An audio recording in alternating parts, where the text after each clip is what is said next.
भरतपुर में बीजेपी का हल्ला बोल, जिला कलेक्ट्रेट का घेराव करेगी बीजेपी। प्रदेश अध्यक्ष सतीश पूनिया सहित कई नेता लेंगे हिस्सा।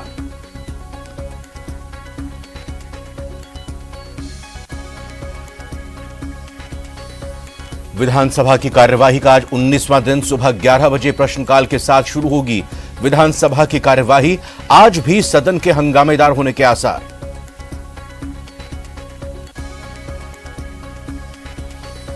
आज से राजस्थान बोर्ड की 10वीं की परीक्षा सुबह 8:30 बजे से 11:45 तक होगी। अंग्रेजी विषय की परीक्षा 6081 केंद्रों पर नकल रोकने के पुख्ता इंतजाम। राजस्थान में वकीलों की मांग पूरी। विधानसभा में पेश हुआ एडवोकेट प्रोटेक्शन बिल। मंत्री शांति धारीवाल ने सदन के पटल पर रखा बिल।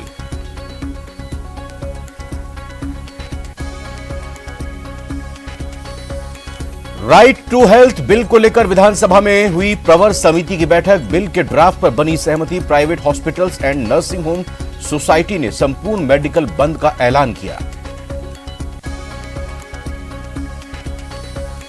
मनीष पालीवाल हत्या मामले में 2 आरोपी अरेस्ट। दोनों आरोपियों ने आमेट में ट्रैक्टर से कुचलकर की थी हत्या। पुलिस ने 24 घंटे के अंतराल में ही आरोपियों को किया गिरफ्तार।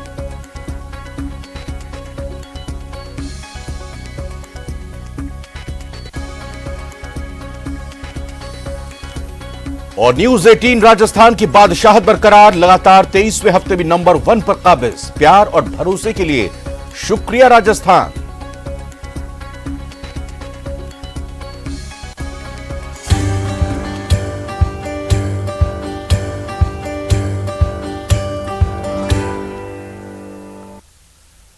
नमस्कार, बहुत बहुत स्वागत है आप सभी का। सुप्रभात। राजस्थान में मैं रविंद्र सिंह आपके साथ। शुरुआत हेडलाइंस के बाद बड़ी खबर से करते हैं। आज से 10वीं बोर्ड की परीक्षा शुरू होगी। राजस्थान बोर्ड की यह 10वीं की परीक्षा जो सुबह 8:30 बजे शुरू होगी और 11:45 तक एग्जाम होगा। पूरे प्रदेश की अगर बात की जाए तो 6081 केंद्र पर कुल मिलाकर 10 लाख स्टूडेंट्स हिस्सा लेंगे आज की परीक्षा में, या कहें कि 10वीं की परीक्षा में। 73 केंद्र बनाए गए हैं जो कि संवेदनशील हैं और अति संवेदनशील भी इन केंद्रों को रखा गया है। 125 उड़न दस्ते इन केंद्रों पर नजर रखेंगे। संवेदनशील जिलों पर केंद्रों जो हैं बने हुए हैं उनकी वीडियोग्राफी की जाएगी। बोर्ड ऑफिस में कंट्रोल रूम भी नजर रखेगा। 10वीं के छात्रों की आज अंग्रेजी की इंग्लिश का एग्जाम है आज, तो शुरुआत इंग्लिश के एग्जाम से होगी। लवली से बात करते हैं, हमारे साथ जुड़ चुके हैं इस खबर पर और जानकारी के साथ। लवली, पुख्ता तैयारी, न सिर्फ कोई परेशानी परीक्षार्थियों को ना हो बल्कि किसी तरह से नकल या और कोई गैर जरूरी चीजों का भी इस्तेमाल ना किया जा सके। देखिए, बिल्कुल 10वीं बोर्ड का जो एग्जाम है वो आज से शुरू होने जा रहा है और इसके लिए एक व्यापक तैयारियां जो है वो पूरी की गई है। आपको बता दें 8:30 बजे से ये एग्जाम जो है जो 6081 से ज्यादा सेंटर्स बनाए गए वहां पर शुरू होगा। जो संवेदनशील सेंटर्स हैं वहां पर जो है पुलिस का अतिरिक्त जाब्ता तैनात रहेगा। जो अलग से जो इन्विजिलेटर्स की जो टीम्स है उन्हें वहां पर व्यापक रूप से लगाया गया है। पर्याप्त चेकिंग जो है वो भी की जाएगी जहां पर संवेदनशील इलाकों के जो केंद्र है। बड़ी और महत्वपूर्ण बात यह है कि एग्जाम के दौरान जो है समय जो है उससे 15 मिनट पहले जो है वो स्टूडेंट्स को अपने सेंटर्स पर पहुंचने के लिए जो है वो ताकीद किया गया है प्रवेश पत्रों के माध्यम से। और कोशिश यही की जा रही है शिक्षा बोर्ड की, माध्यमिक शिक्षा बोर्ड की ओर से, कि पूरी तरीके से सफलतापूर्वक ये जो एग्जाम है, आज जो पहला दिन है एग्जाम का और अंग्रेजी का पेपर जो है वो होने जा रहा है। इससे पहले 12वीं की जो परीक्षाएं हैं वो 9 मार्च से शुरू हो चुकी हैं, लेकिन आज 10वीं बोर्ड की, राजस्थान बोर्ड की जो परीक्षाएं हैं बड़ी महत्वपूर्ण परीक्षा मानी जाती है राजस्थान बोर्ड के लिहाज से, 8वीं, 10वीं और 12वीं की। तो इस महत्वपूर्ण परीक्षा को संपन्न कराने के लिए पूरे प्रदेश भर के अंदर जो है तमाम जो बोर्ड ऑफिस में से जुड़े हुए जो कर्मचारी हैं, जो शिक्षा विभाग से जुड़े कर्मचारी हैं, उनकी ड्यूटीज लगाई गई हैं। उन्हें पाबंद किया गया कि पूरी तरीके से समय के साथ में परीक्षा जो प्रश्न पत्र है वो छात्रों को दिया जाए और प्रश्न पत्र पढ़ने के लिए 15 मिनट का अतिरिक्त समय जो है वो भी छात्रों को दिया जाएगा, ताकि छात्र आसानी से बिना किसी घबराहट के और अपने मन मुताबिक अपनी तैयारी के हिसाब से जो प्रश्न पत्र का जो हल है, जो उत्तर है, वो अपनी आंसर शीट में लिख करके और अपने जो 10वीं बोर्ड की जो परीक्षा है वो दे पाए। और अंग्रेजी का जो पहला पेपर है उसकी पूरी तैयारी। शुक्रिया लवली फिलहाल इस खबर पर जानकारी देने के लिए आपका। एक और बड़ी खबर, विधानसभा की कार्यवाही का आज 19वां दिन है। सुबह 11 बजे विधानसभा की कार्यवाही शुरू होगी अपनी नियत समय पर। विधानसभा की कार्यवाही में प्रश्नकाल के साथ शुरुआत होगी। आज भी सदन के हंगामेदार रहने के आसार हैं। सदन में अनुदान की मांगों पर चर्चा जारी रहेगी। तो आज की विधानसभा की कार्यवाही का 19वां दिन और आज भी नजर रहेगी हमारी क्या कुछ कामकाज होता है। लेकिन ये जो बात निकलकर सामने आ रही है कि प्रश्नकाल के साथ न सिर्फ जो विधिवत शुरुआत होती है सदन की कार्यवाही की वो तो होगी, लेकिन आज भी सदन के हंगामेदार रहने के आसार जताए जा रहे हैं। सदन में अनुदान की मांगों पर जो चर्चा चल रही थी वो आज भी जारी रहेगी।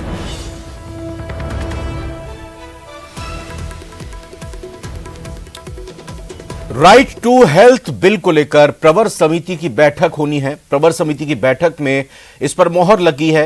विधानसभा में प्रवर समिति की बैठक हुई। बैठक में बिल के ड्राफ्ट पर सहमति बन गई है। विधानसभा में इस बिल को पेश किया जाएगा। संपूर्ण मेडिकल बंद का इस संबंध में ऐलान भी किया गया है। तो दो महत्वपूर्ण डेवलपमेंट हैं। एक तरह जिस तरीके से राइट टू हेल्थ बिल को लेकर प्रवर समिति की बैठक हुई, इस प्रवर समिति की बैठक में मोहर लगी। विधानसभा में प्रवर समिति की जो बैठक हुई और बैठक में बिल के ड्राफ्ट पर सहमति बनी। अब विधानसभा में इस बिल को पेश किया जाएगा, लेकिन इस बीच संपूर्ण मेडिकल बंद का भी ऐलान कर दिया गया है। राइट टू बिल को लेकर, राइट टू हेल्थ बिल को लेकर।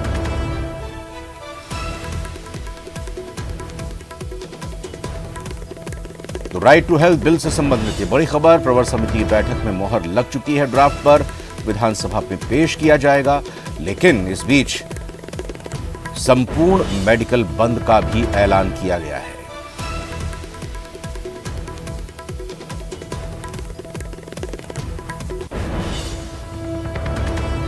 तो किस तरह से इस संपूर्ण बंद से प्रभाव पड़ेगा ये देखने वाली बात होगी। लेकिन एक तरह से कहा जाए कि जो राइट टू हेल्थ बिल को लेकर प्रवर समिति की बैठक में, फिर उसके बाद मोहर लगी इस बैठक में, जो ड्राफ्ट तैयार हुआ।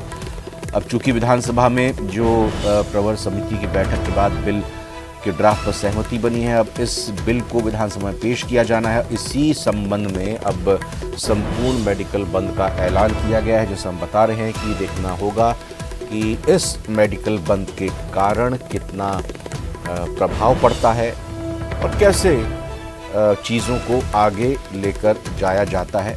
अगर बात राइट टू हेल्थ बिल की करें, काफ़ी दिनों से चर्चा में था और इसी को लेकर अब ये फैसला तो ले लिया गया है। लेकिन अब इस फैसले के साथ ही साथ, यानी अब ड्राफ्ट पर सहमति बनने के साथ ही प्रवर समिति में इस संपूर्ण मेडिकल बंद का ऐलान भी कर दिया गया है।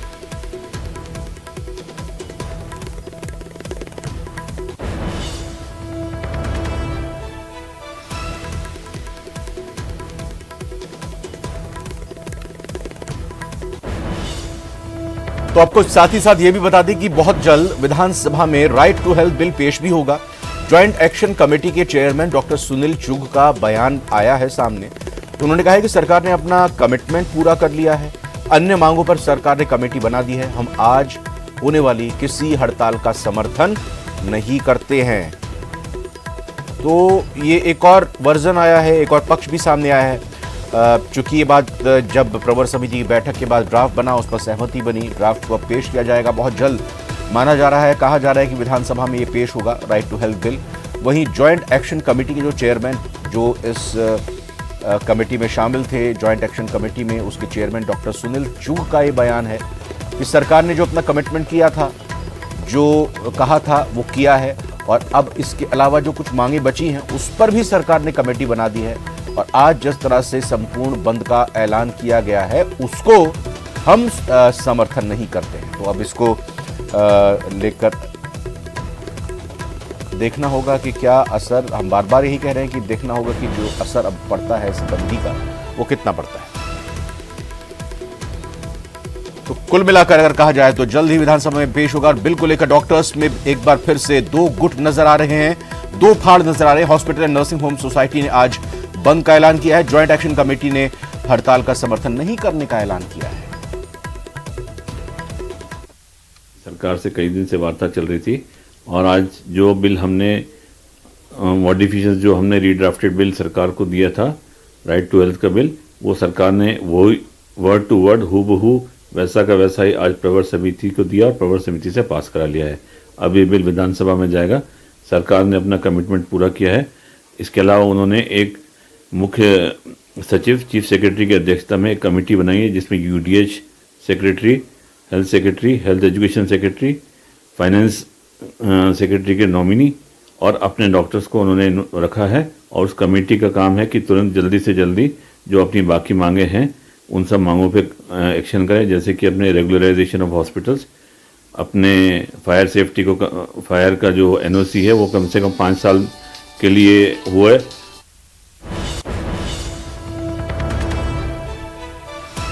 सौरभ से बात करते हैं, इस खबर पर अपडेट लेंगे। सौरभ, महत्वपूर्ण है आज की ये खबर, आज का ये डेवलपमेंट, जरा बताएं हमारे दर्शकों को कि hospital and nursing home society और दूसरी तरफ ज्वाइंट एक्शन कमेटी में स्टेक होल्डर्स कौन कौन है, क्योंकि इन्हीं में दो फाड़ की बात सामने आ रही है। और सबसे बड़ी जरूरी बात यह कि इससे आम आदमी को मेडिकल सुविधाएं मिलने में आज किस तरह की परेशानी आ सकती है, अगर ऐसा है तो? बिल्कुल, देखिए ये जो राइट टू हेल्थ बिल जब सरकार ला रही थी तब डॉक्टर्स के संगठनों ने इसका विरोध किया था, जिसके बाद एक ज्वाइंट एक्शन कमेटी बनी डॉक्टर्स की और फिर जो है वो मुख्यमंत्री स्तर पर और मुख्य सचिव के स्तर पर वार्ताओं का दौर शुरू हुआ और उसके बाद एक सहमति बनी कि हाँ, राइट टू हेल्थ बिल जो है वो आना चाहिए। डॉक्टर्स ने इनका समर्थन किया, उनकी जो जो मांगे थी वो जो है वो बिल में शामिल कर दी गई थी, जिसके बाद जो है वो कल प्रवर समिति की बैठक हुई और प्रवर समिति ने जो ड्राफ्ट डॉक्टर्स ने दिया था उसे मंजूर कर लिया।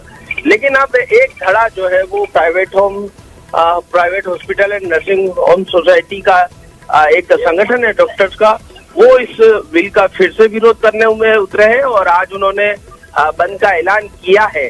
हालांकि अब देखना होगा इस बंद का कितना असर होता है, लेकिन जिस प्रकार से ये बिल अब जो पास हो रहा है या विधानसभा में लाया जा रहा है, कहा जा सकता है कि ज्यादातर डॉक्टर्स का इसको समर्थन है। बहुत बहुत धन्यवाद सौरभ गृहस्थी, इस खबर पर जानकारी विस्तार से देने के लिए आपका। बड़ी खबर भरतपुर से आपको बता दें, ये ब्रेकिंग न्यूज है। दरअसल कांग्रेस के खिलाफ बीजेपी धरना प्रदर्शन करेगी, जिला कलेक्ट्रेट का घेराव किया जाएगा। बीजेपी कार्यकर्ता इस दौरान मौजूद रहेंगे बड़ी संख्या में, ऐसा दावा किया जा रहा है। इस दौरान बीजेपी प्रदेश अध्यक्ष सतीश पूनिया भी इस धरना प्रदर्शन में शामिल होंगे। यातायात चौराहे पर पूनिया सभा को संबोधित भी करेंगे। इसके बाद कलेक्ट्रेट की तरफ कूच की योजना है। सुरक्षा के पुख्ता इंतजाम किए गए हैं बीजेपी के इस मार्च को लेकर, धरने प्रदर्शन को लेकर। इसके लिए एहतियातन यातायात को, ट्रैफिक को डाइवर्ट भी किया गया है।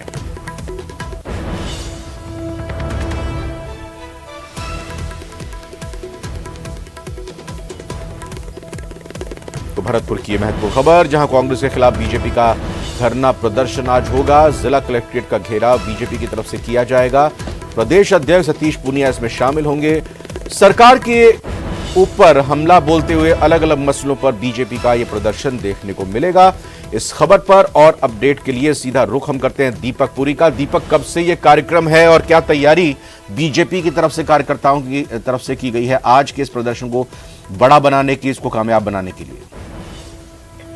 देखिए, राज्य सरकार के खिलाफ आज बीजेपी का जन आक्रोश हल्ला बोल जो कार्यक्रम है वो है और यातायात चौराहे पर एक मंच बनाया गया है जहां पर जो बीजेपी के कार्यकर्ता है वो पहुंचेंगे और उसमें जो प्रदेश अध्यक्ष है सतीश पूनिया वो भी भाग लेंगे। वो पहले सभा को संबोधित करेंगे और उसके बाद कलेक्ट्रेट का जो घेराव है वो किया जाएगा। तो उसको लेकर के तैयारियां जो पूरी है, एक तरफ बीजेपी जो है ज्यादा संख्या जुटाने में तैयारियों में शुरू से ही लगी है और दूसरी तरफ प्रशासन ने भी अपनी तैयारियां जो है वो पूरी कर ली गई है। चारों तरफ बैरिकेडिंग लगा दी गई है, जो कलेक्ट्रेट के बाहर बल्लियां हैं लगवा दी गई है, जिससे कि जो कार्यकर्ता कूच करेंगे वो किसी तरह से कलेक्ट्रेट में अंदर ना जा पाए। इस तरह के पूरा पुख्ता इंतजाम जो है वो किए गए हैं। यातायात पुलिस ने रूट को डाइवर्ट किया गया है और जो वाहन है उनको पहले ही रोका जा रहा है और उन्हें उस मंच तक नहीं आने दिया जा रहा और पार्किंग की अलग व्यवस्था की है। ये बताया जा रहा है कि करीब 10 से 15 हजार बीजेपी के जो कार्यकर्ता हैं वो आज यहाँ पर पहुंचेंगे और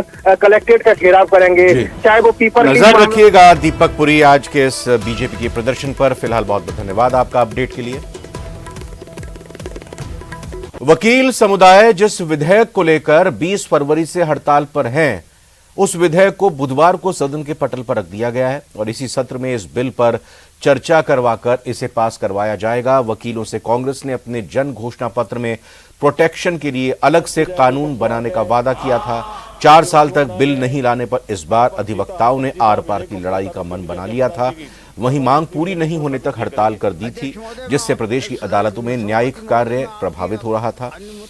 इसके बाद पिछले सप्ताह मंत्री समूह से हुई वकीलों की वार्ता में उनसे वादा किया गया था कि 15 मार्च को बिल विधानसभा में रख दिया जाएगा। वहीं इसी सत्र में इसे पास भी करवाया जाएगा, जिसके बाद सरकार ने बिल को सदन के पटल पर रख दिया है। 2023 को पुनर्स्थापित करने की आज्ञा के लिए प्रस्ताव संरक्षण विधेयक 2023 को पुनर्स्थापित करने की आज्ञा के लिए प्रस्ताव करता हूं। प्रश्न ये कि राजस्थान अधिवक्ता संरक्षण विधेयक 2023 को पुनर्स्थापित करने की आज्ञा प्रदान की जाए। जो पक्ष में आ गए, जो विपक्ष में ना गए, हाँ पक्ष जीता, विधेयक को पुनर्स्थापित करने की आज्ञा प्रदान की गई। प्रभारी मंत्री विधेयक को पुनर्स्थापित भी करेंगे। अध्यक्ष महोदय, सभापति महोदय, मैं आपकी अनुमति से राजस्थान अधिवक्ता विधेयक 2023 को पुनर्स्थापित करता हूँ। आज राजस्थान विधानसभा में राज्य के विधि एवं न्याय मंत्री श्रीमान शांति धारीवाल जी ने एडवोकेट प्रोटेक्शन बिल को विधानसभा के पटल पर रखा है। संघर्ष समिति से किए गए वादे के मुताबिक सरकार ने ये पहला कदम उठाया है। उम्मीद करते हैं कि इसी सत्र के अंदर एडवोकेट प्रोटेक्शन बिल को पास करके अधिवक्ताओं की मांगों को पूरा करेगी। मैं संघर्ष समिति के हमारे सभी साथियों और राज्य के अधिवक्ताओं को बधाई देता हूं। दौसा से ब्रेकिंग न्यूज है, जहां बांदीकुई के एटीएम में लूट की घटना हुई है। एटीएम को उखाड़कर बदमाश अपने साथ लेकर चले गए हैं। नोटों से भरा हुआ ये एटीएम उखाड़ ले गए हैं बदमाश। बांदीकुई थाना पुलिस ने इस मामले में नाकेबंदी कराई है। रात 1 बजे की ये वारदात बताई जा रही है। आसपास के सीसीटीवी फुटेज खंगालने में पुलिस जुटी हुई है। तो अपने आप में एक बड़ा मामला सामने आया है दौसा से, जहां पर बांदीकुई के एक एटीएम के अंदर लूट की वारदात को अंजाम दिया गया है बदमाशों की तरफ से और बाकायदा पूरे एटीएम को ही उखाड़ कर लेकर चले गए हैं, क्योंकि एटीएम को पूरी तरह से एटीएम रकम से भरा हुआ था। एटीएम में कहीं ना कहीं मुश्किलात आ रही होगी पैसे निकालने में, और उस लिहाज से बदमाश या तो पहले से ही पूरी तैयारी के साथ आए थे कि एटीएम को उखाड़ लेना है, या फिर उन्होंने मौके पर ही फैसला लिया। लेकिन सवाल ये उठता है कि जब भी जो कुछ किया गया होगा इन बदमाशों की तरफ से, तो कोई गार्ड, सिक्योरिटी गार्ड मौजूद नहीं था, क्या कोई पुलिस की गश्त वहां पर नहीं हो रही थी? तो इस लिहाज से सवाल कई सारे उठ रहे हैं। लेकिन जो वारदात को अंजाम बदमाशों की तरफ से दिया है वो काफी बड़ी वारदात कही जा सकती है। आशीष से बात कर लेते हैं जल्दी से इस खबर पर। आशीष, पहले से ही तैयारी थी कि एटीएम उखाड़ कर ही ले जाना है, या फिर वहां पर हुआ ये फैसला लिया होगा? कुछ सीसीटीवी फुटेज हाथ आई क्या पुलिस के?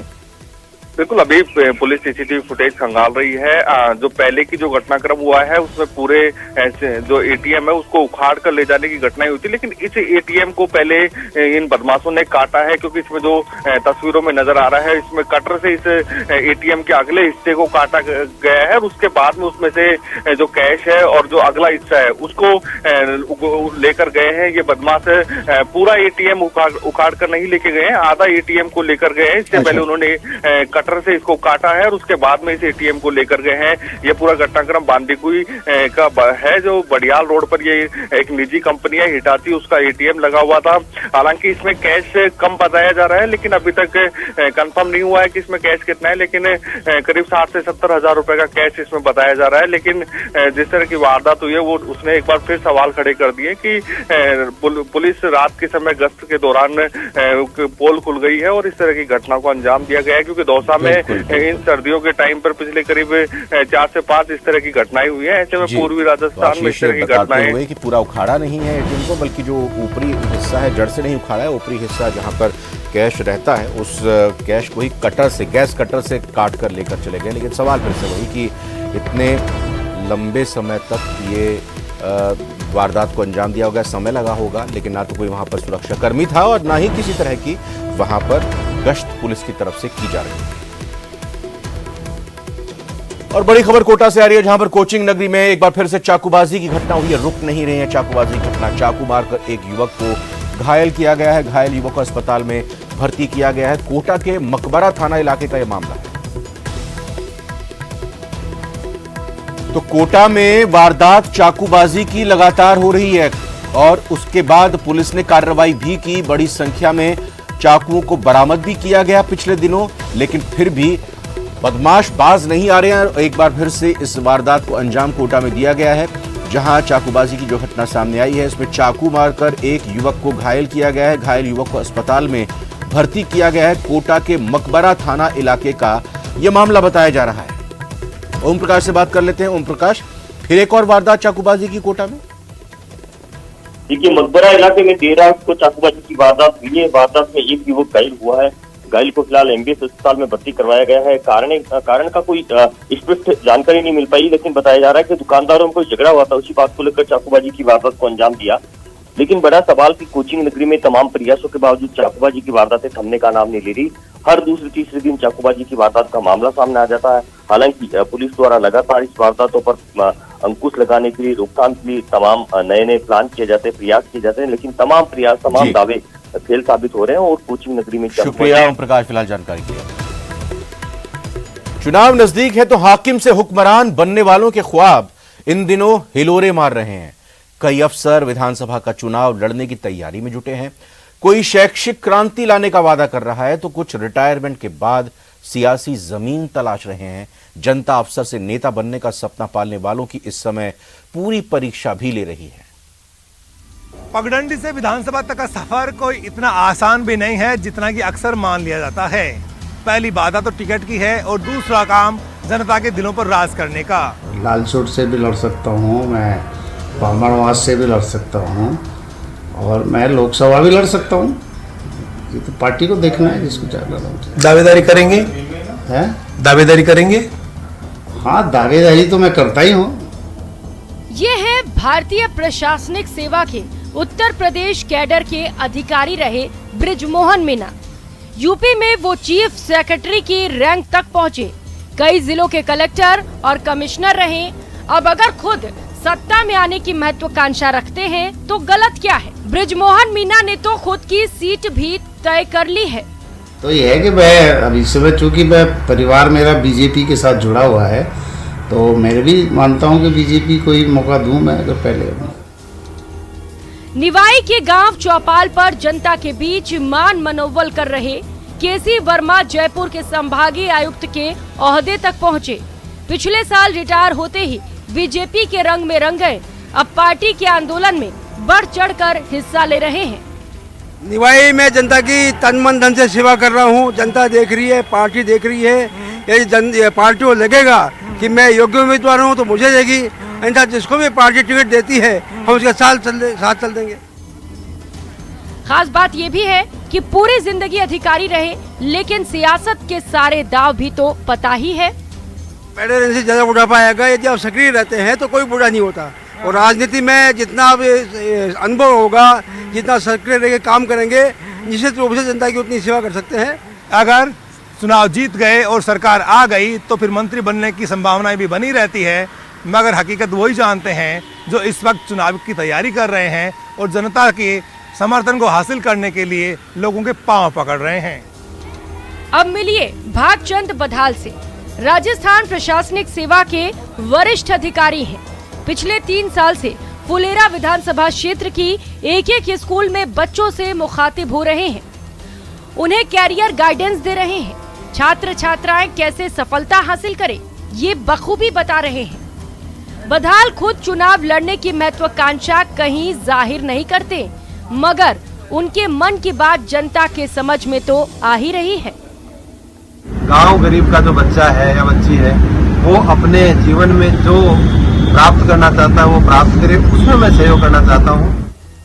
एयर कंडीशन्ड कमरों में जवानी से लेकर बुढ़ापे की दहलीज तक अफरा तफरी का हुक्म चलाने वाले लोग अब चुनाव लड़कर सत्ता में भागीदारी चाहते हैं। लोग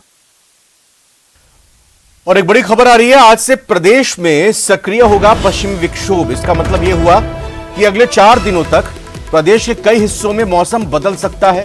आज 14 जिलों में तेज हवाएं चलने के आसार जताए जा रहे हैं। तो एक बार फिर से क्या मौसम करवट लेगा? पिछले दिनों भी हमने देखा था प्रदेश के कई हिस्सों में बूंदाबांदी हुई थी, बरसात हुई थी, ओलावृष्टि हुई थी और उससे किसान जाहिर तौर पर मायूस हो गए थे। लेकिन एक बार फिर से ये खबर निकलकर सामने आ रही है कि आज 14 जिलों में तेज हवाएं चलने के आसार हैं। आज से प्रदेश में पश्चिमी विक्षोभ सक्रिय रहेगा और इसी लिहाज से आज अगले 4 दिनों को अगर माना जाए तो इन 4 दिनों में मौसम करवट ले सकता है। मौसम करवट बदल सकता है। साथ ही साथ आपको बता दें कि ये 14 जिले हो सकते हैं अजमेर, अलवर, बारां, भरतपुर, भीलवाड़ा, बूंदी, चित्तौड़, दौसा, जयपुर, झालावाड़, झुंझुनू, कोटा, सीकर, टोंक में आगे आने वाले 4 दिनों में असर दिख सकता है। और इसी के साथ सुप्रभात राजस्थान की खबरों में फिलहाल इतना ही।